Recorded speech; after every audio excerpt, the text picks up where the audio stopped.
O futuro do Rio Grande do Sul passa pelas concessões das rodovias gaúchas, especialmente do Bloco 1, que envolve a região metropolitana de Porto Alegre, e do Bloco 2, que vai do Vale do Taquari até a região norte. Mas a polêmica é grande. Muitos parlamentares e algumas comunidades estão se manifestando contrários a esse projeto de concessão do governo estadual. Para sabermos os detalhes desses projetos de concessões das rodovias do Bloco 1 e do Bloco 2, eu convoquei o secretário da Reconstrução Gaúcha, Pedro Capelupi, para participar do Poder RS desta semana. Ele também vai falar de outros projetos, do Cais Mauá, da concessão de escolas no Rio Grande do Sul, de hospitais, e vai falar sobre o esporte, vai revelar o esporte que ele é fã número 1. Então não perca o Poder RS de hoje. Bem-vindo a todos.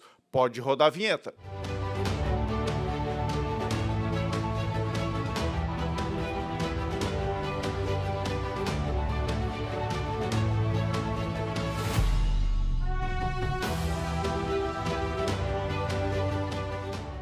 O Poder RS tem o apoio de Grampal, consórcio da Associação dos Municípios da Região Metropolitana da Grande Porto Alegre, reconstruindo cidades, retomando vidas. BRDE, crédito para inovar e desenvolver. OAB-RS, em defesa da advocacia e da cidadania. União Destilaria, os melhores uísques do Brasil, com origem da Serra Gaúcha. Gin Rocks, o gin nacional mais vendido do Brasil. Vinhos do Mundo, mais de 1000 rótulos para abastecer a sua adega. EasyGen, ganhe até 20% de desconto na sua conta de luz, sem fazer nenhum investimento. Chavin, o melhor restaurante peruano de Porto Alegre. A polêmica da última semana, e eu diria que a novela do último mês, agora de novembro, é a concessão das rodovias gaúchas, o Bloco 1 e o Bloco 2. Para conversar detalhes e aprofundar um pouco esse tema, entre outros assuntos, eu convoquei o secretário da Reconstrução Gaúcha, Pedro Capelupi, que me dá a honra de estar presente aqui no Poder RS. Bem-vindo. Eu que agradeço, Oreste. Estamos juntos aqui sempre para esclarecer os assuntos para a nossa comunidade. Obrigado. Nessa sexta-feira aqui, né, a gente está gravando o programa que logo em seguida vai estar disponível no YouTube e no Spotify. E o secretário interrompeu uma agenda intensa de audiências públicas que deixaram, inclusive, o secretário rouco aqui, teve a energia sugada, né? Não é fácil enfrentar essas audiências públicas, é um passo importante, né, para o processo, mas é pesado também do ponto de vista físico e psicológico. Antes da gente entrar no principal assunto, que é a concessão das rodovias, e vamos falar de PPPs, de outras coisas, eu quero, secretário, que tu se apresente, né, porque pouca gente sabe da tua trajetória. A gente chega, né, e começa jogando, sei que o senhor gosta de futebol, então entra no time e começa jogando, mas é importante a gente recuperar um pouco de onde o senhor veio, né, e a sua trajetória liberal, inclusive, né, foi, entre outras coisas, foi secretário do Ministério da Fazenda do ministro Paulo Guedes, no governo Bolsonaro. Isso uma última experiência antes de vir para o Rio Grande do Sul. Então, em um minuto, se apresente. Bom, para começar, eu sou mineiro do interior de Minas Gerais, do Triângulo Mineiro. Vivi lá até os meus 17, 18 anos, quando fui para Brasília fazer faculdade. Fiz faculdade de Economia na Universidade de Brasília. Acabei gostando muito, né, e sempre me interessei por esses assuntos de setor público, política, enfim. E Brasília é o celeiro desse tema. Acabei ficando em Brasília e fazendo um concurso público. Então, eu sou servidor de carreira do Tesouro Nacional, que é também um dos órgãos mais importantes que temos no governo federal. E, desde 2014, estou trabalhando com temas relacionados a finanças públicas e infraestrutura. Então, trabalhei no Tesouro, propriamente dito, há algum tempo, mas depois saí também, trabalhei no Ministério do Planejamento, no governo Temer, e continuei trabalhando ali no Ministério da Economia, do ministro Paulo Guedes, entre 2019 e 2022, quando o governador Eduardo Leite me convidou para vir aqui para o Rio Grande do Sul para ser secretário de parcerias e concessões naquele momento. Qual foi a missão dada pelo governador Eduardo Leite logo no início do governo? Bom, o segundo mandato dele. O primeiro mandato do governador Eduardo Leite foi um mandato muito efetivo no que se refere a concessões, PPPs e privatizações. Então, o grande desafio para um segundo mandato era, primeiro, estruturar uma secretaria específica para cuidar desse tema, principalmente olhando também para a gestão dos contratos, né? Não basta fazer o leilão ali, esse é um primeiro momento importante, mas é necessário ter estrutura do Estado para fiscalizar os concessionários privados. A concessão em si, a privatização não resolve os problemas de maneira imediata, você precisa ter uma boa gestão de contratos e avançar também nas PPPs nas áreas sociais, como educação e saúde. Essa foi a principal missão que o governador me deu. Ele tinha essa vontade justamente de avançar para que a gente fizesse melhorias também nas áreas sociais, usando as parcerias e concessões. Isso não avançou ainda? Está avançando. O projeto, nós temos um projeto grande de recuperação e manutenção de 99 escolas estaduais espalhadas aqui pelo nosso estado, que nós escolhemos de acordo com o programa RS Seguro, ou seja, são escolas todas que estão localizadas nas áreas mais vulneráveis socialmente do estado. Esse projeto hoje encontra-se interrompido por decisão do Tribunal de Contas do estado. Então, 2 conselheiros acabaram interrompendo esse processo. Nós estamos ali avaliando. Por qual motivo? Porque não se identificam ideologicamente com o projeto. A verdade é essa, porque o próprio tribunal também autorizou um projeto semelhante em Caxias e outro em Porto Alegre. Então, na verdade, é uma briga, na minha opinião, muito mais política, porque temos projetos muito semelhantes. A área técnica do tribunal fez várias contribuições que adotamos todas, inclusive, então não havia nenhum motivo trazido pela área técnica para se parar esse processo. O que é o grande problema disso? Nós temos mais ou menos 60 mil alunos nessas escolas que já podiam estar tendo obras ali para recuperação e requalificação dessas instalações, que estão aguardando por conta de decisão de Tribunal de Contas. Quais são os 2 conselheiros que tomaram essa decisão? Bom, o conselheiro Estilac Xavier e a conselheira... Uma conselheira substituta, né, secretário? Exatamente, conselheira Ana Moraes.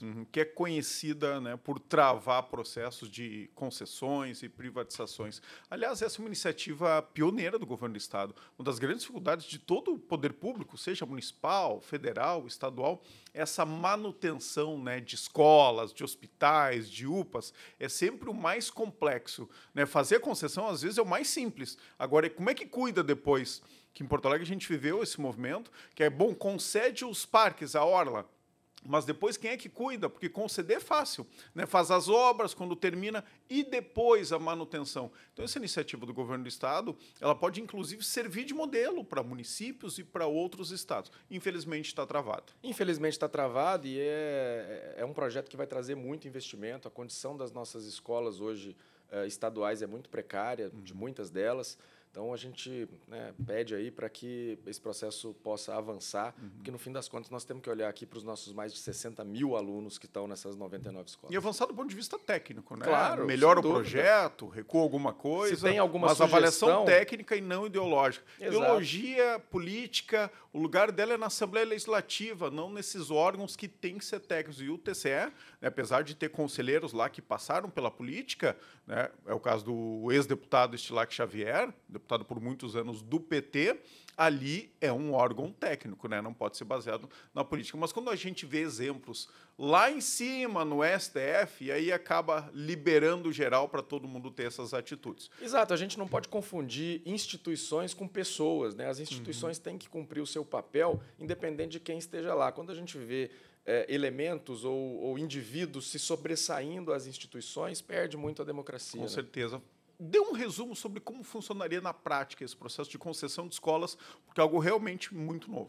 Bom, quando a gente fala de PPPs e concessões, são contratos em que a administração pública contrata de maneira vinculada, ou seja, no mesmo projeto, a construção de uma infraestrutura ou um melhoramento associada à manutenção disso por um tempo. Por que isso é bom do ponto de vista econômico? Porque você dá o incentivo para aquele que vai fazer a obra de fazer uma obra bem feita, porque ele será o responsável pela manutenção ao longo de 30 anos. Então, existe um ganho de eficiência nesse processo, que é o que a gente busca, é uma das razões pelas quais nós fazemos concessões, para ter mais agilidade, claro, na realização das obras, mas principalmente para vincular a manutenção da infraestrutura com essa pessoa que é o responsável por fazê-la. E qual é a contrapartida dessa empresa que assumiria as obras e a manutenção de escolas? Bom, o que ela ganha? Como é que ela se remunera? Bom, quando você modela um projeto de parceria, você tem que fazer ali uma conta para ver uma remuneração justa com o mercado para aquele tipo de atividade, né? Essa é uma concessão, é uma PPP, na verdade, em que não há cobrança do usuário, né? O próprio poder público é o responsável por fazer todo o pagamento, o desembolso para o concessionário. Mas então, ele existe ali, ao invés do Estado contratar empresas para fazer a obra, para fazer um cada pedaço uma da das obra, escolas, exatamente. ele já deixa isso pré-definido e remunera as empresas. E remunera é muito mais inteligente. É muito mais inteligente, é muito mais rápido, ágil, para a gente entregar obras num tempo muito mais curto, né? Isso funciona muito em vários setores. Nas áreas sociais, a gente está vendo o Brasil avançar muito também, então são muitos projetos de escolas e de hospitais avançando no país. Inclusive, nós temos um também que já passou por consulta pública, que é para a construção do novo Hospital Metropolitano de Viamão. Que está precisando muito, né? A região metropolitana toda precisa tá precisando. muito. E em que pé está o Hospital de Viamão, a concessão dele? Esse nós terminamos agora, no final do mês de outubro, a consulta pública, estamos fazendo ajustes no projeto, o Tribunal de Contas também analisando para que a gente possa lançar o edital em breve também, para poder avançar logo com esse projeto, que é um hospital que tem mais de 300 leitos ali previstos, associado também a toda a gestão hospitalar, contratação de médicos. Vai ser um projeto muito bom e simbólico para a região metropolitana. Tomara que não caia na mão do Estilac Xavier, viu, esse projeto aqui, senão vai parar de novo. Vamos lá, tem muito assunto, né, na sua pasta. Bom, depois, então, desse desafio das concessões, o senhor foi convidado pelo governador Eduardo Leite para assumir a secretaria, uma secretaria nova, né, Secretaria da Reconstrução Gaúcha pós-enchentes lá de maio de 2024. Eu estou guardando um pouco a polêmica do programa, que é a concessão dos blocos. Mas vamos lá, vamos falar um pouquinho, pelo menos, né, de como é que está esse trabalho de reconstrução aqui do Estado, que passa muito pelas suas mãos, pela sua secretaria. E eu quero lhe perguntar sobre esse desafio. Já é difícil alinhar tudo que é necessário fazer dentro de um governo. Agora, a sua missão é alinhar municípios, governo federal e governo do Estado. Como é que tem sido esse trabalho? Bom, primeiro que não foi bem um convite que o governador me fez, né? Mas, enfim... Foi uma intimação. Foi um comando ali para tocar.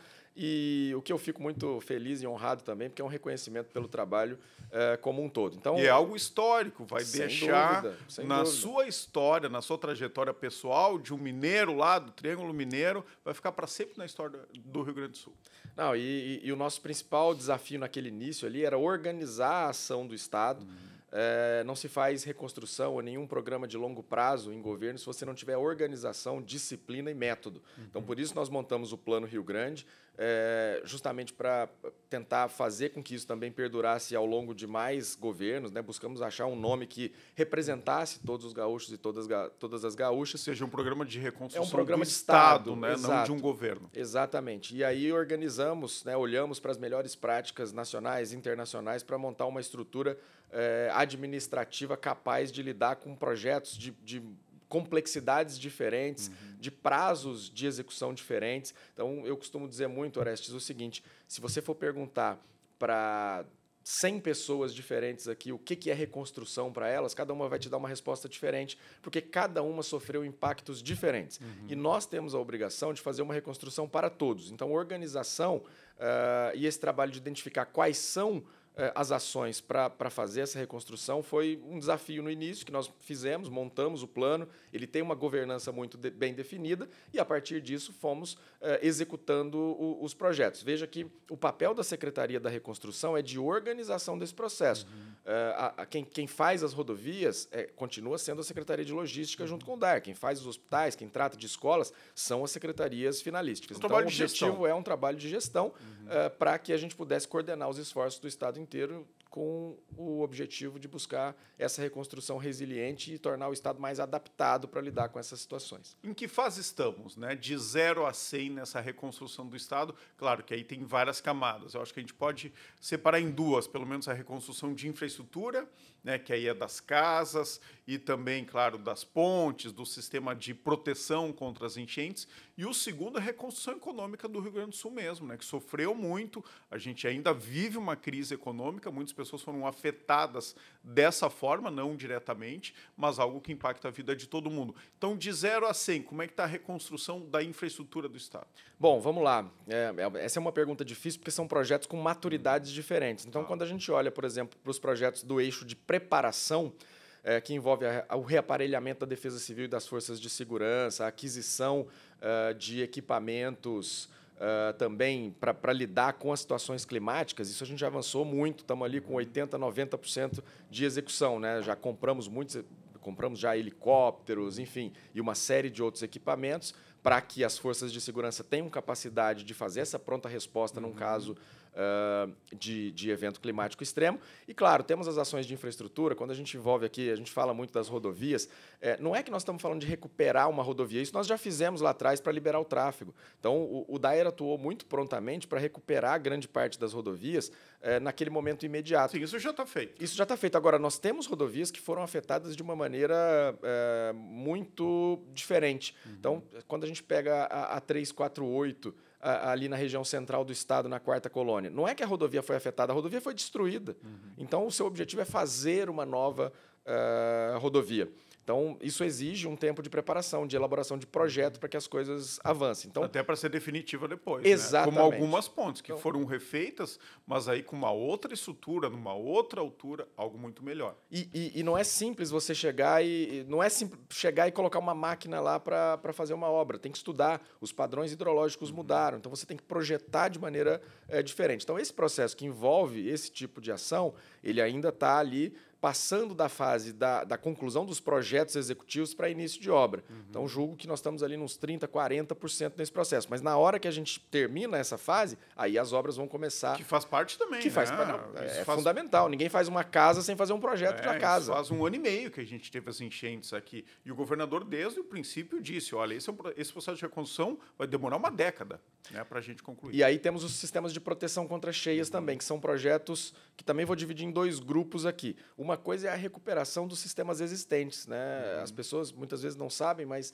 a região metropolitana, principalmente, tem vários sistemas de proteção, vários diques, várias rodovias são usadas como diques. Casas de bombas, enfim, tudo isso existe aqui e precisa ser recuperado e adaptado considerando os novos padrões hidrológicos. Essa fase está avançando muito bem, os municípios são os responsáveis por fazer essas obras e o governo do estado está ajudando vários deles com repasse de recursos também e apoio técnico. Então, isso está avançando bem para a gente dar aquela segurança principal aqui para todo cidadão que vive na região metropolitana. Agora, os novos projetos, esses estão sendo atualizados também para que a gente possa considerar todos esses parâmetros hidrológicos que mudaram. Então, aqueles diques que estavam previstos para serem construídos numa determinada cota vão ter que ser alterados. E, para isso, a gente precisa de novos estudos atualizados para que esse processo avance. Então, isso está acontecendo, né? Temos o projeto para proteger a cidade de Eldorado do Sul, já em fase avançada de atualização do anteprojeto, para que a gente possa partir para a licitação da obra. Hoje, nós temos a apresentação de propostas também para a atualização do projeto do Arroio Feijó, projeto que protege aqui Porto Alegre e Alvorada, na margem esquerda do Gravataí. Então, é um processo que está avançando também. E temos vários outros ali que estão também nessa fase de realização de anteprojetos. Canoa, São Leopoldo... São Leopoldo, toda a região da Bacia dos Sinos e do Gravataí também. Bom, processo longo, né, que tem que realmente investir muito tempo e dinheiro. Eu vejo que tem uma conexão muito grande entre os municípios aqui, especialmente da região metropolitana, que eu acompanho mais, com o governo do estado e o governo federal. Está colaborando do ponto de vista técnico e financeiro? Sim, do ponto de vista técnico e financeiro, nós temos avançado bastante, as equipes são muito integradas, nós montamos no governo do estado uma equipe, o governador me pediu isso também, que a gente melhorasse essa articulação com os municípios da região metropolitana para entender como um todo o sistema de proteção contra cheias. Não basta, isso não pode ficar só na mão dos municípios, porque não necessariamente eles vão conseguir se conversar para ter um sistema integrado funcionando bem junto. Então, nós montamos uma equipe para isso. Hoje, nós temos um domínio do que está acontecendo na região metropolitana para saber onde as obras estão sendo feitas, o que está sendo previsto e acompanhar esse processo em parceria e ajudar também esses municípios até na interlocução com o governo federal. Então, do ponto de vista técnico, o Ministério das Cidades, nós aqui no Estado e os municípios temos agido sempre de maneira muito integrada, coordenada, para avançar em projetos que são naturalmente demorados. Para você ter uma ideia, e para quem nos ouve aqui, são projetos que começaram a ser concebidos lá em 2012. Nós estamos em 2025 e não começamos obra. É muito tempo. Então, você precisa ter uma capacidade de articulação muito grande para poder avançar. Então, nós demos vários passos importantes, garantimos o recurso. Então, não temos mais esse desafio orçamentário para esses projetos, mas ainda temos esse desafio técnico para obter ali os melhores traçados e as melhores soluções para proteger as pessoas. Com aquela recomendação do governador Eduardo Leite, que é fazer tudo do jeito certo, né? Sem desvio de recursos, aliás, é uma marca desse governo. Então, passou pelo primeiro mandato ileso, agora no segundo também. Então, uma preocupação maior ainda, até porque alguns processos burocráticos, né, eles foram flexibilizados nessa época, o que abre, às vezes, margem, né, para a gente ter algum problema aí na aplicação de recursos. Então, tenho certeza que tem muita cobrança das pessoas por maior agilidade, mas é fundamental cuidar desses detalhes técnicos justamente para ter a boa aplicação do recurso público. Exatamente. E outra coisa que é inovadora também que nós fizemos foi trazer o comitê científico, que são pesquisadores, especialistas que não são vinculados ao governo, mas que nos ajudam para tomar decisões técnicas que muitas vezes o Estado não tem especialistas em todos esses aspectos para que a gente possa ter a melhor decisão considerando o momento difícil em que vivemos do ponto de vista de identificar quais são os eventos que podem acontecer, qual é a melhor proteção, enfim. Então, o Comitê Científico tem sido muito atuante, muito parceiro nessa busca aqui das melhores soluções. Como foi feito na época do Covid, né? Porque senão fica naquela decisão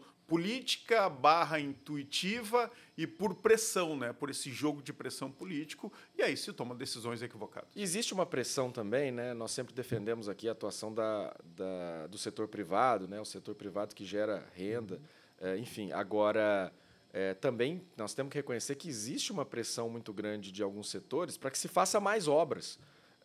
Afinal de contas, é um negócio de muitas empresas. E nós temos que tomar um cuidado com isso, porque o nosso objetivo aqui é atender o interesse público. Então, não é porque mais obra não significa que é melhor.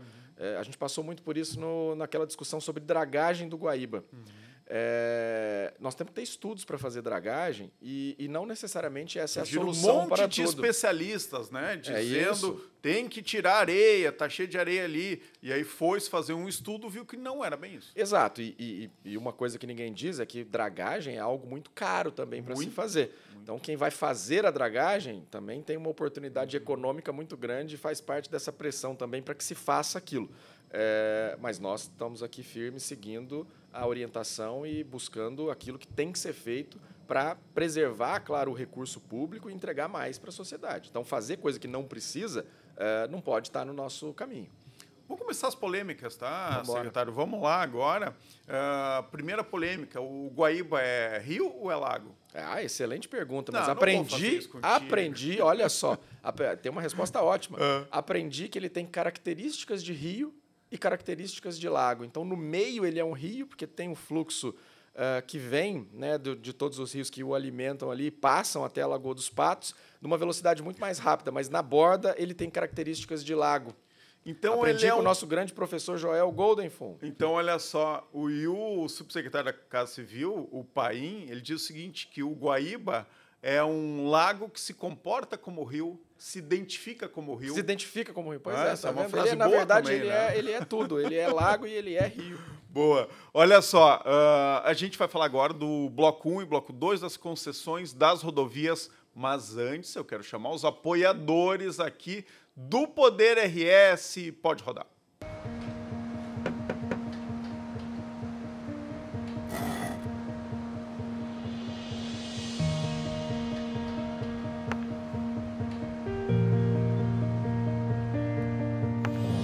É bom saber que nos momentos que mais precisamos, temos o parceiro certo. Ou mais de um parceiro, né, filhão? BRDE, o banco que está sempre um passo à frente, é o mesmo que está sempre ao seu lado. Olha só, pessoal, vem aí o Grampal Summit 2025, o maior encontro de inovação na gestão pública do Rio Grande do Sul. Grandes palestrantes, painéis e feira de inovação. Faça sua inscrição gratuita agora mesmo no Simpla, dia 12 de dezembro, no Instituto Caldeira, em Porto Alegre. Conecte-se, inspire-se, transforme a sua região. Grampal Summit 2025, patrocínio Master Corsan, nossa natureza movimenta o Rio Grande. Em um mercado cada vez mais ameaçado pela falsificação, adulteração e contrabando, a ABBD, Associação Brasileira de Bebidas Destiladas, atua na linha de frente para proteger consumidores e garantir a legalidade do setor, com ações de fiscalização em parceria com autoridades, governos, campanhas de conscientização e apoio a políticas públicas rigorosas. A entidade combate práticas criminosas que colocam vidas em risco e prejudicam a economia. O compromisso da ABBD é claro: assegurar que cada garrafa chegue ao consumidor com procedência, qualidade e segurança comprovadas. Olha só, pessoal, o ABRS alerta: cuidado com os golpistas que se passam por advogados. Jamais realize qualquer tipo de pagamento ao ser contatado sobre o seu processo judicial antes de falar pessoalmente com o seu advogado ou advogada. Se você foi vítima de golpe, registre imediatamente um boletim de ocorrência na polícia. Acesse o site da OAB, oabrs.org.br, e as redes sociais pelo @OABRS para saber como se prevenir. Vamos lá então, concessão das rodovias gaúchas, bloco 1 e bloco 2, fundamental para o desenvolvimento do Rio Grande do Sul, que está atrasado nisso. São Paulo já fez, Paraná já fez, outros estados, mas aqui criou-se uma polêmica, né? Tem muitos caranguejos que não querem fazer a concessão do bloco 1 e do bloco 2 das rodovias. Eu vou começar lhe pedindo para explicar o que é esse bloco 1 e bloco 2. O bloco 1 é da região metropolitana, o bloco 2 ali do Vale do Taquari. Então, vamos começar do início. Explica um pouquinho o que é cada um dos blocos. Bom, nós já temos, né, dois conjuntos de rodovias concedidos. Um é a 287, que liga a região metropolitana até Santa Maria, na região central do estado, e o bloco 3 na Serra e no Vale do Caí. O bloco 2 compreende ali rodovias que estão justamente no Vale do Taquari, saem ali de Venâncio Aires, na 287 até Lajeado e vão até Erechim. Então, passando ali por todo o vale, Encantado, Mussum, enfim, Vespasiano Corrêa, até aquela região também. Da região norte do estado. Da região norte do estado, pegando ali entre Nova Prata, na 324, até Passo Fundo e subindo até Erechim. Esse é o bloco 2. Ou seja, uma região muito sofrida. Muito sofrida, que foi muito impactada pelas enchentes, que precisa de ter uma infraestrutura capaz de suportar esses eventos e oferecer alternativas de logística ali também para atividades econômicas que são muito importantes. E o bloco 1 envolve rodovias aqui na região metropolitana, em direção às Hortênsias, e também pegando aqui a 040 em direção ao litoral norte aqui do estado também. Então, são rodovias também importantes do ponto de vista de deslocamento, né? Ele compreende, inclusive, a RS 118, que foi para nós aqui muito simbólica o ano passado, porque acabou sendo a nossa única alternativa de sair da capital, ou seja, ela precisa ser uma rodovia mais qualificada. O fato dela não ser duplicada na sua integralidade fez com que foi um dos fatores para que a gente tivesse que ficar ali 3, 4 horas para fazer um deslocamento relativamente pequeno, né? Eu ficava diariamente 3, 4 horas ali todos os dias para ir até Canoas. Exato. Então, isso numa situação crítica é complicado. E então, usamos de forma duplicada, improvisada, o acostamento, né? Que não tinha nem condições, né, de ser utilizado. Exatamente. Então, 118 está nesse pacote para ser com uma duplicada. Novidade, sem pedágio. Sem pedágio. Sem pedágio a 118, que é grande polêmica, vários outdoors lá na 118, ninguém querendo pedágio 118, foi contemplado. E aí deixou mais caro outros trechos? É por isso? Não, não é por isso. A influência de não ter a cobrança ali na 118 não pode ser considerada responsável por aumentar o pedágio em outras regiões. Pelo valor do pedágio em outras regiões. Exato. Por que foi tomada essa decisão de não ter pedágio na 118? Porque se é uma rodovia que vai ser duplicada, vai ser melhorada, seria lógico que ela deveria ter um pedágio, né? Até para cuidar da manutenção dela. Foi uma decisão política ou técnica? As concessões, de maneira geral, elas começam com decisões políticas, de políticas públicas. Naquele momento, se identificou ali, com todas as discussões, de que não era adequado fazer essa cobrança na 118.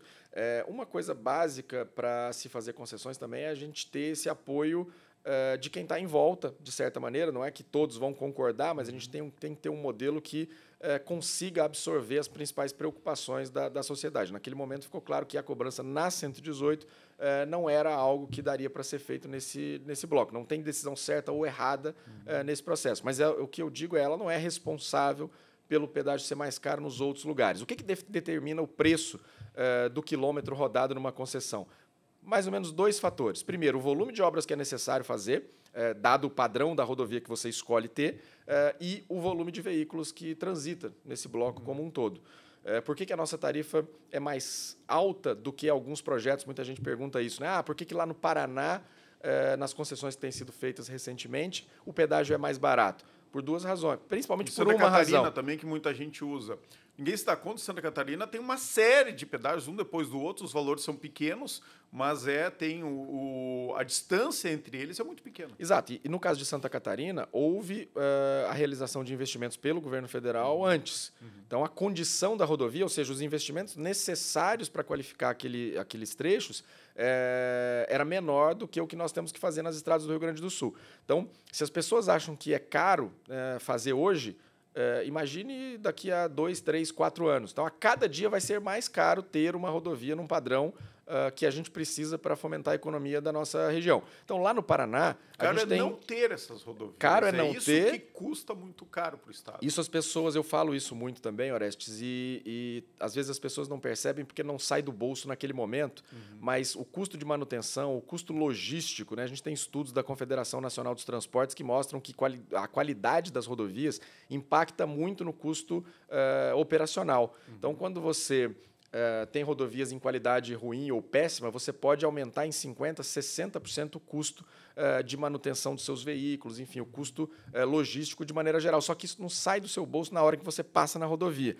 Então, as pessoas tendem a não conectar a falta do investimento com o tanto que ela gasta ali com a manutenção dos veículos. Então, esse é um centro da polêmica. Agora, no Paraná... E até para quem não usa. Né? Claro. Mas eu não uso as estradas. Eu fico aqui na minha casa, em Porto Alegre, não saio. O produto que ela paga, né, para as compras que faz pela internet tem esse custo logístico embutido. Com certeza. Todo mundo acaba pagando esse custo logístico no Brasil em diversos setores, né? Então, é isso que a gente tem que olhar de maneira bastante técnica. Agora, no Paraná... O senhor vai falar do Paraná, eu quero só, antes que o senhor faça esse contexto, em que pé está o Rio Grande do Sul perante outros estados? Santa Catarina, Paraná, São Paulo, Rio de Janeiro e Minas Gerais, estados mais desenvolvidos. Eu tive numa apresentação ainda, no início desse ano, né, que vocês fizeram essa comparação de quanto nós avançamos em estradas concedidas e o nosso percentual aqui no Rio Grande do Sul ele é muito pequeno, ele é vergonhoso. Muito pequeno. Hoje, nós avançamos um pouco na qualidade das nossas rodovias de maneira geral, depois, principalmente nos últimos anos, com a qualificação de acessos municipais e obras que o governo do Estado conseguiu fazer com a recuperação fiscal que promoveu nos últimos anos com as reformas, enfim. Mas isso não é suficiente. Parênteses aqui, há 10 anos eu fui coordenador de imprensa na FAMURS, e era governo Tarcísio Genro, e lá se falava que o Rio Grande do Sul não tinha... precisava fazer 120 acessos municipais, que eram ainda em estradas de chão, de barro. Hoje, o Estado se encaminha para não ter mais nenhum acesso, né, por estrada de chão, todos os acessos com asfalto. É isso. O Estado tem 10 mil quilômetros de rodovias estaduais e que vai precisar de recursos públicos para fazer a manutenção e para terminar esses acessos municipais. Não dá para se fazer concessão em todas as estradas, é óbvio que não dá. Então, por isso, nós temos que concentrar esses esforços do Tesouro nessas rodovias que precisam, né, desses recursos para serem qualificadas. As concessões, elas nos ajudam nesse processo de fazer infraestrutura. Basicamente, isso não é uma questão ideológica, tá? A Constituição da República nos dá opções aos poderes executivos da União dos Estados e dos municípios para fazer as intervenções que são requeridas pela nossa legislação de maneira geral.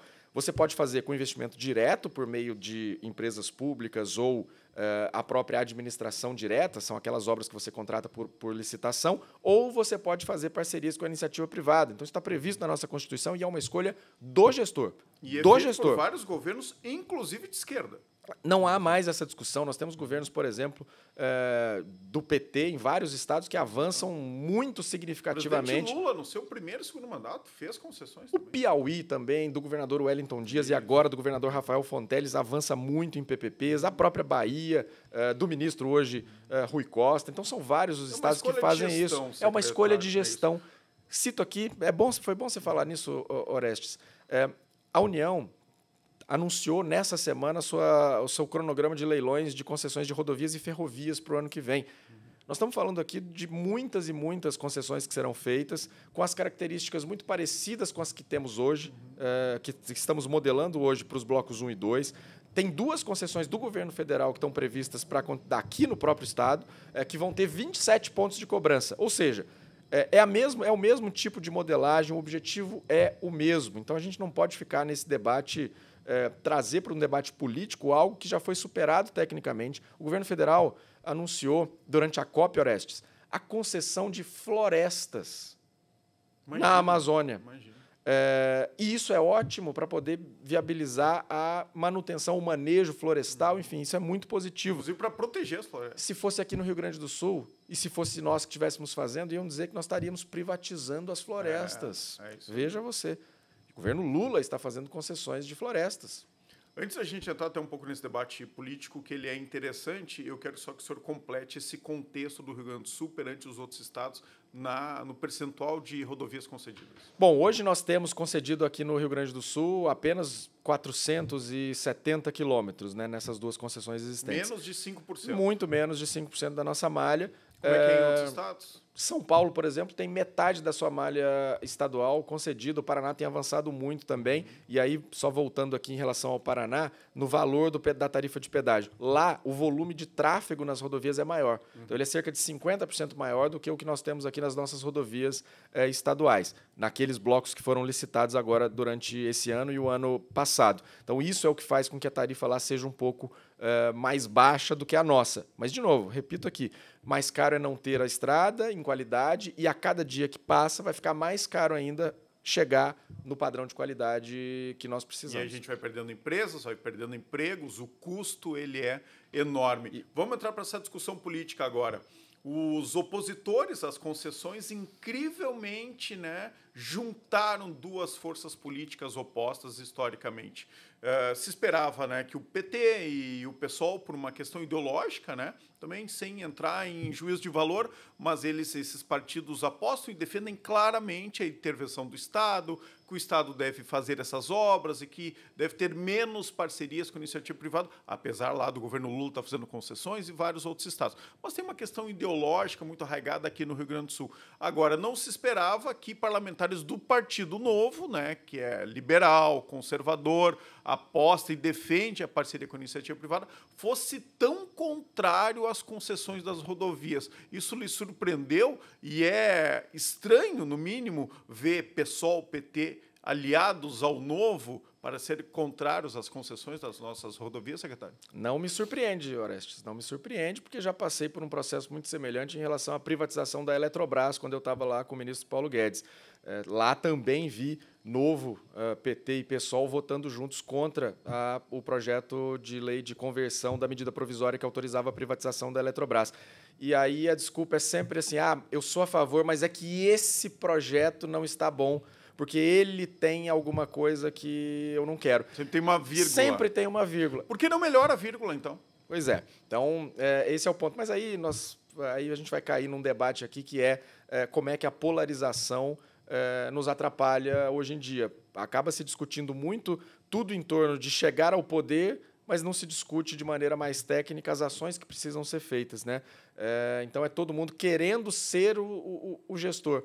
e aí você acaba contaminando esse processo de chegar até lá, que é um processo democrático e justo, com discussões que acabam prejudicando o avanço de projetos. Então, nós estamos falando aqui de coisas que não deveriam estar no centro desse tipo de polêmica. Mas o deputado estadual Felipe Camozzato, que é meu amigo, que é seu amigo, né, que é um grande deputado, aliás, faz muito bem o Rio Grande do Sul, ele basicamente diz que ele é contra porque a tarifa do pedágio vai ser muito cara. O que o senhor diz sobre isso? Bom, inclusive, um abraço aqui para o deputado Camozzato, nosso amigo. O Camozzato tem um ponto que é relevante, que é o seguinte. Nós temos que decidir qual é... Eu falei aqui que são dois os fatores que impactam bastante o valor da tarifa. É o volume de obras e o número de pessoas que passam nas rodovias. O número de pessoas que passam na rodovia, nós não temos tanto como influenciar. Agora, o volume de investimentos, talvez a gente possa mexer. Nós modelamos um projeto que tem um volume bastante robusto de investimentos. Nós estamos falando aqui, no futuro. Pensando no futuro. O que ele argumenta, e que nós fizemos essa discussão no bloco 2, e inclusive chegamos a uma redução de tarifa, é que a gente poderia ter menos investimentos. Então, é esse tipo de debate que a gente tem que fazer de fato. Ele contribui para o projeto. Ele contribui para o projeto. São escolhas que nós temos que fazer. Se eu tirar investimentos, vai evidente que diminui a tarifa. Agora, nós temos que tomar um cuidado também de não diminuir muito os investimentos e gerar, primeiro, do ponto de vista de aceitação social, o que aconteceu com as concessões lá da década de 90, que é você ter uma concessão e não ter tantas obras ali. A sociedade não aceita isso. E aí nós temos que aliar também, nós temos que olhar para o lado de que nós temos que fazer os investimentos mínimos necessários ali para também qualificar a infraestrutura. Hoje, é o que eu sempre digo. Não para hoje, né? Não para hoje. 5, 10, 15 anos para frente. Pensando em atrair atividades econômicas ali que não existem e que hoje sequer podem ser pensadas, dada a falta de logística associada a esses locais. Então, é nesse debate que a gente tem que avançar. Fizemos isso no bloco 2, retiramos ali algumas duplicações, transformamos em terceiras faixas, enfim, mas de maneira bastante técnica também. Mas esse é um debate justo que tem que ser feito. Agora, os demais parâmetros da concessão, todos eles estão em linha com as melhores modelagens que são feitas em todos os outros estados do Brasil. Toda a nossa precificação feita pelo BNDES leva em consideração base de dados que são públicas e que são usadas em todos os outros projetos. Nossos parâmetros aqui de custos operacionais usa também parâmetros que são fixados pela própria Agência Nacional de Transportes Terrestres. Então, esse é um debate que pode ser feito, mas ele está muito centrado nessa questão do volume de investimentos. Qual é o nível de rodovias que eu quero ou posso ter aqui no Rio Grande do Sul? Nós estamos mirando para uma infraestrutura de qualidade superior e, por isso, fizemos essa escolha de ter mais investimentos. Nós estamos falando aqui de 12 bilhões de reais de investimentos nesses dois blocos.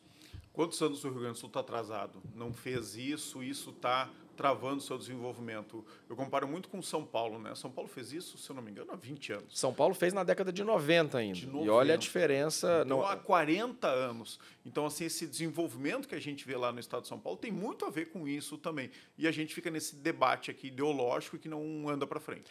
Exato. E aí a gente vê hoje muitos outros estados avançando também, com as suas rodovias estaduais. O governo federal já avançou também ao longo de muitos anos ali nesse projeto de concessão como um todo. Saiu uma matéria esses dias do próprio programa do PPI, lá do governo federal, mostrando 200 bilhões de reais de investimentos contratados em rodovias nas concessões. Isso é o que vai fazer o Brasil mudar de patamar em infraestrutura. E esse dinheiro não tem nos cofres públicos. Ele não está tem na iniciativa privada. Não tem. A gente precisa de investimento privado e sempre que a gente fala de infraestrutura, a gente esquece de uma outra discussão também. Não existe dinheiro de governo, né? O dinheiro é do cidadão que paga o imposto e ele é arrecadado pelo governo para fazer as coisas que precisam ser feitas. Só que ele é arrecadado de todos. Dada até a nossa característica aqui de tributária, o pobre acaba pagando proporcionalmente muito mais imposto que o rico. Isso é uma tese liberal, tá? Margaret Thatcher aqui, viu?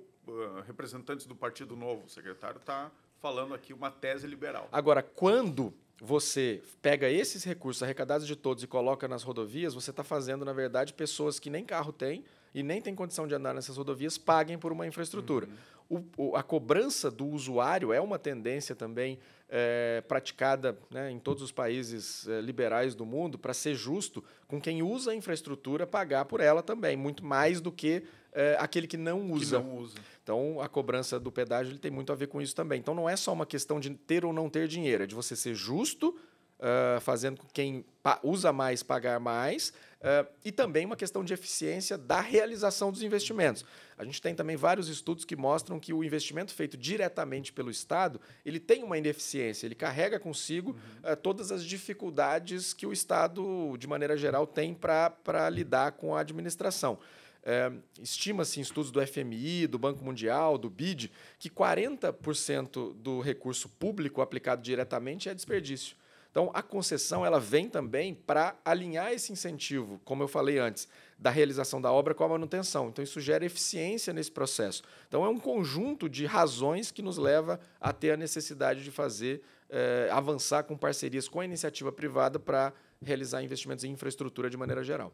Te grava o Poder RS aqui no estúdio da SAVE, no Instituto Caldeira. E agora eu vou pedir para o Pedro, aqui, o nosso técnico de plantão, para colocar um mapa aqui da região metropolitana na nossa tela, tá aqui, porque tem aqui um trecho em amarelo marcado e eu quero que o secretário diga o que é esse trecho. Bom, esse trecho em amarelo é algo bastante disruptivo no nosso projeto do Bloco 1 aqui de rodovias, que é a construção da RS 010.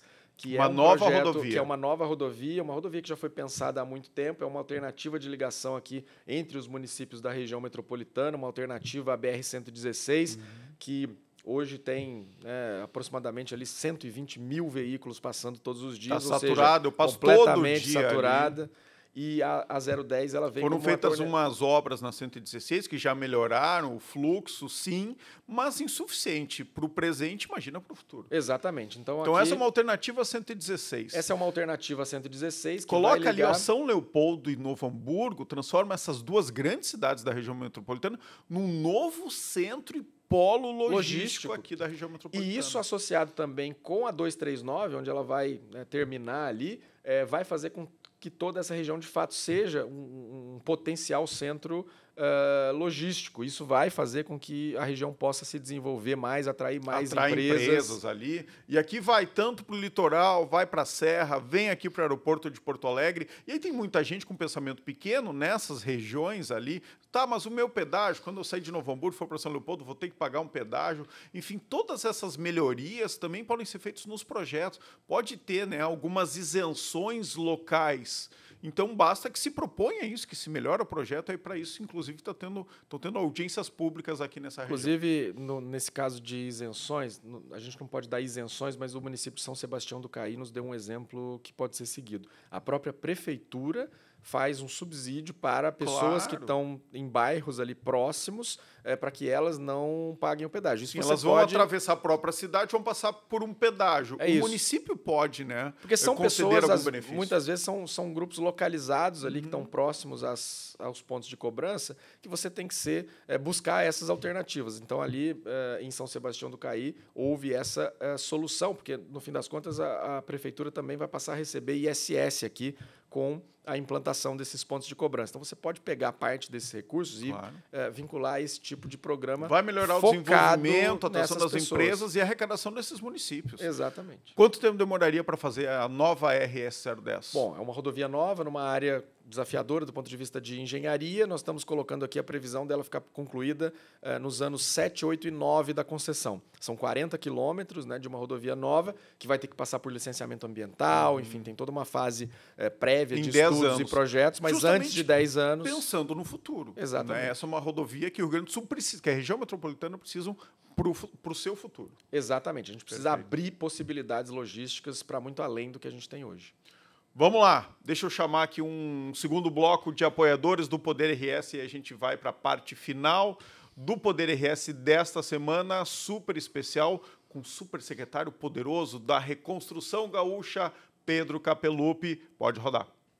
A Union Destilaria, empresa fundada em 1948 na Serra Gaúcha e que atua há mais de 50 anos na atividade de destilação de uísque, está aberta à visitação no Vale dos Vinhedos, em Bento Gonçalves. Agende a sua visita. Você vai se surpreender com a estrutura e beleza do lugar. Terá a oportunidade de conhecer o processo, a grandeza e a singularidade dos destiladores de cobre, o segredo dos dos barris e o efeito do tempo para o envelhecimento do destilado. É uma experiência única no Brasil e que desperta os sentidos e que revela a essência e personalidade do Whisky Union. Gin Rocks, o gin nacional mais vendido do Brasil. Um clássico que ganhou espaço nos bares, nas festas e nos encontros entre amigos. Com 6 variedades diferentes, ele une especiarias e sabor na medida certa para celebrar qualquer momento. Escolha seu sabor favorito e descubra por que cada dose é um mundo a ser explorado. Gin Rocks. A Vinhos do Mundo tem mais de 1000 rótulos para você escolher os vinhos e espumantes que mais te deixam feliz. A seleção do winemaker Leocir Vanazzi reúne o produto dos 12 principais países produtores de vinhos do mundo. Passe em um dos 3 castelinhos laranja da Vinhos do Mundo em Porto Alegre, na Alameda Lípio César, 203, na Cristóvão Colombo, 1493, ou na Getúlio Vargas, 1135. E lembre-se, se beber, não dirija.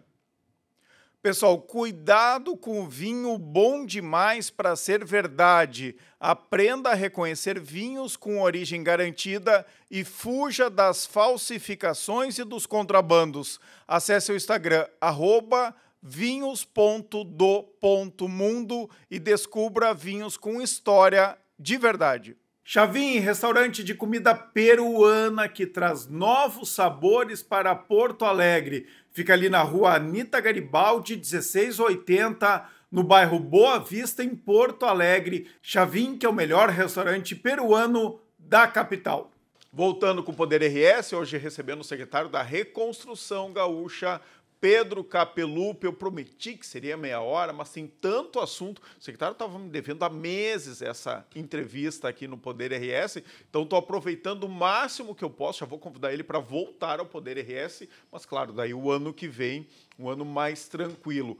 3 perguntas rápidas para a gente encerrar o Poder RS de hoje. Perguntas bomba, surpresa, para enlouquecer o teu assessor, o Lucas, tá? Olha Meu o perigo, grande olha amigo. o perigo. Primeira, nessas audiências públicas, o senhor sentiu um pouco de xenofobia? De algumas pessoas, sim. Sei que isso é muito localizado, mas a gente ouviu ali manifestações em alguns dos lugares que, de fato, não podem ser admitidas, né? O que eu disse nas 2 ocasiões foi: eu tenho certeza que ninguém aqui gostaria de ser tratado dessa forma em outros lugares. E nós temos aqui milhares de gaúchos e de gaúchas que escolheram morar em outros lugares, que passaram a ter suas vidas em outros lugares, passaram a ser extremamente respeitadas, contribuíram com o desenvolvimento de outras regiões no Brasil e que eu tenho certeza que gostam de ser bem tratadas nos lugares onde vão. Então, o fato de não ter nascido ali não significa que você não tem que ser respeitado da mesma maneira. As pessoas, né, nós somos todos brasileiros, e estamos aqui trabalhando pelo Brasil, acima de tudo.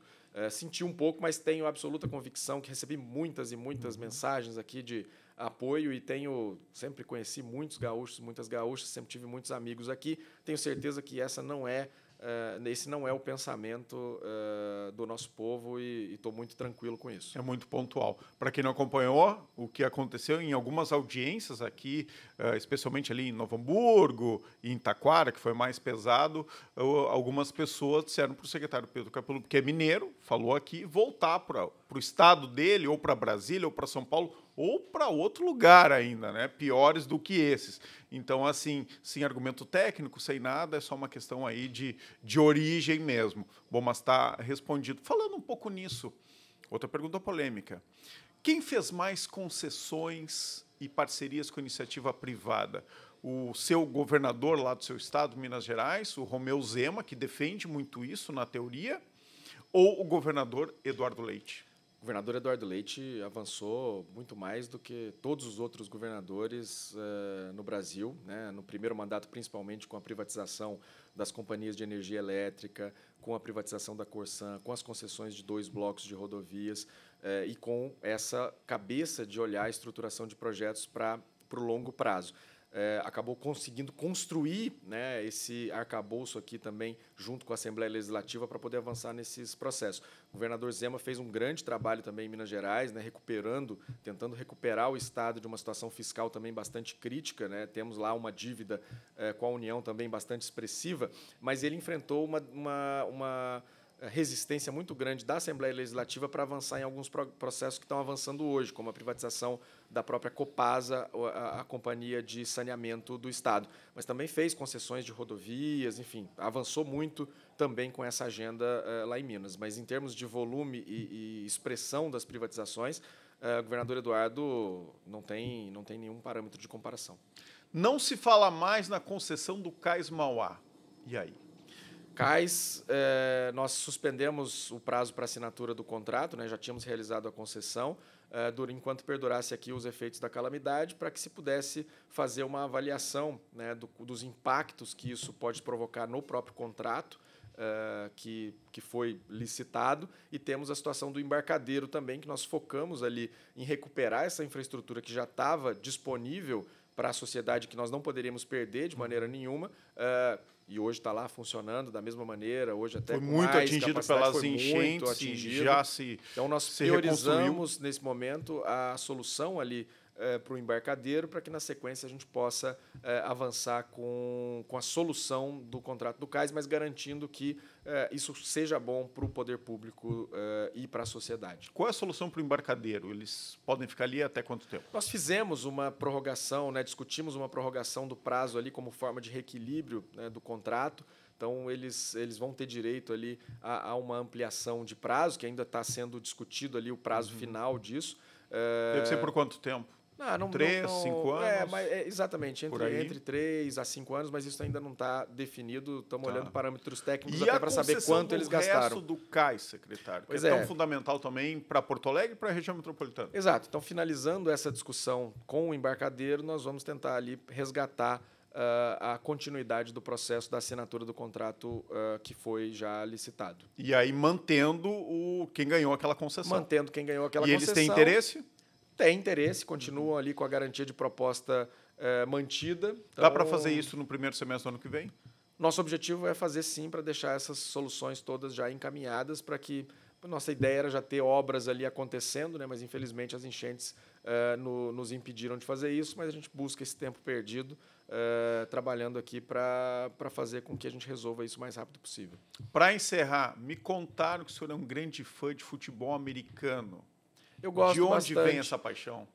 Não sei. Futebol brasileiro, inglês, o senhor também é muito fã, mas infelizmente é torcedor do São Paulo, né? Estamos tudo na mesma aqui, gremistas, são paulinos e colorados, né? vendo a gente times gosta horríveis. muito do São Paulo, viu? A gente tem boas memórias em relação ao São Paulo, quem é colorado. De onde vem essa paixão pelo futebol americano? Não sei te dizer, mas passei a assistir ali aos domingos, enfim, você começa a ver, e é um jogo muito estratégico, né? Então é legal de assistir, gosto muito de ciclismo também, justamente por essa característica da estratégia do esporte, né? Diferente do nosso futebol, que tem uma característica de improviso muito maior, o futebol americano não tem muito isso, né? As jogadas são todas pré-estabelecidas, e o cara tem que fazer uma leitura ali na hora de qual é o caminho, todo mundo tem que se comunicar para saber qual é a jogada que vai ser feita. São muitos times ali, né, que jogam dentro do próprio grupo, são times de características especiais para cada momento. É algo que o time do ataque, da defesa, tem só o que chuta. Exatamente, enfim. E eu acho que algo que atrai muito também é você ver um jogo que o estádio está sempre cheio. Você vê ali a torcida sempre mobilizada, todo jogo de futebol americano, estádio lotado. Então já teve essa experiência de estar no jogo? Não tive, ainda não? Não tive. Eu também não. E diz que é um grande evento mesmo, é para passar horas, né? Exatamente. Levar a família, curtir, tem shows, tem uma série de coisas. Exatamente. Então é um jogo que me atrai por essa característica da estratégia, enfim, é algo que você passa muito tempo ali na frente da televisão, mas você está vendo algo muito dinâmico. Depois que você aprende ali a saber qual é o objetivo, é a mesma coisa do ciclismo, que muita gente acha meio sem graça, mas quando você vê uma grande volta, um Tour de France, por exemplo, você vê as equipes trabalhando juntas. Tem estratégia de equipe. Tem estratégia de equipe. Quem é que vai disputar mesmo? O que faz antes? Exatamente. Tem o cara que vai para disputar o campeonato, né? Vencer a volta como um todo, é o que acaba fazendo em menos tempo, mas tem o cara que vai para ganhar a etapa, tem o cara que vai para fazer com que o outro consiga ter mais força para pedalar na subida, enfim, é sensacional. Eu conheço aqui um pessoal que joga futebol americano aqui no Parque Marinha do Brasil. O senhor joga também? Não, não jogo, não. Hoje eu posso lhe indicar ali, não, tá? Eu ficaria na dá. plateia assistindo. Posso convidar algumas pessoas que participaram das audiências públicas, inclusive, para montar um time, né? O senhor do outro lado. Duro vai ser achar um tanto para jogar do meu lado ali também, né? Do jeito que a coisa anda. Obrigado pela sua presença aqui, né? Fazia tempo, a gente sempre conversa. Vou nas coletivas lá de imprensa, o senhor é sempre muito didático, bem informado, e eu gosto muito de técnicos que estão nos governos, né? Claro que os políticos são fundamentais, é por eles que as coisas andam ou não andam, mas sem os técnicos nos governos as coisas ficam mais difíceis. Está gostando do Rio Grande do Sul? Pretende estender a temporada aqui ou já está olhando para outros lugares? Não estou olhando para lugar nenhum. Temos que concluir a missão aqui. O trabalho ainda é longo pela frente. Eu gosto muito do Rio Grande do Sul, gosto muito de Porto Alegre. É uma cidade muito agradável e fácil de se morar, né? O deslocamento aqui ele é de maneira geral simples. Qual é a sua região em Porto Alegre? Eu estou em Petrópolis, que é um Petrópolis. bairro muito residencial ali, de fácil acesso também, 20 minutos você está em muitos lugares diferentes, então adoro Porto Alegre, não tenho nenhuma perspectiva hoje de sair daqui. Obrigado e força, viu? O Estado do Rio Grande do Sul, desenvolvimento, conta com o seu trabalho lá. Eu que agradeço, estamos juntos aqui para fazer essas discussões. Obrigado. Eu acabei não trazendo aqui, mas eu vou alcançar para o Lucas um presente que eu dou para as pessoas especiais que vêm aqui. Não sei se o senhor é de beber uísque, mas a gente tem aqui no Rio Grande do Sul a melhor destilaria de uísque do Brasil, que é a Union, que fica ali na entrada do Vale dos Vinhedos, faz os melhores uísques que a gente tem aqui no país. Tem uísques de 5, 10, 15, 20 anos. Então, via Lucas, vou lhe presentear com o uísque aqui da Union Destilaria. Tá bom? Agradeço muito. Estive na Escócia recentemente, inclusive. Tomei vários ali diferentes, trouxe alguns, mas fico muito feliz aqui. Legitimamente gaúcho. Para experimentar o uísque gaúcho. Obrigado, secretário. Obrigado, eu que agradeço.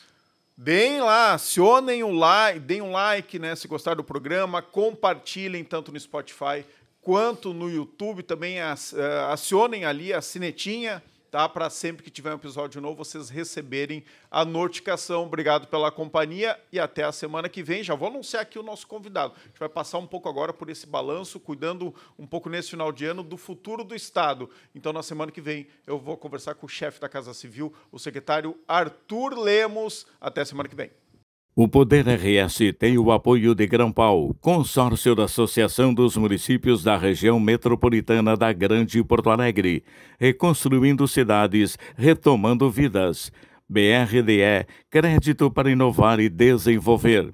OAB-RS, em defesa da advocacia e da cidadania. União Destilaria, os melhores uísques do Brasil, com origem da Serra Gaúcha.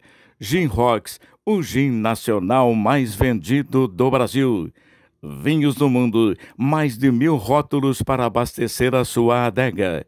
EasyGen, ganhe até 20% de desconto na sua conta de luz, sem fazer nenhum investimento. Chavin, o melhor restaurante peruano de Porto Alegre.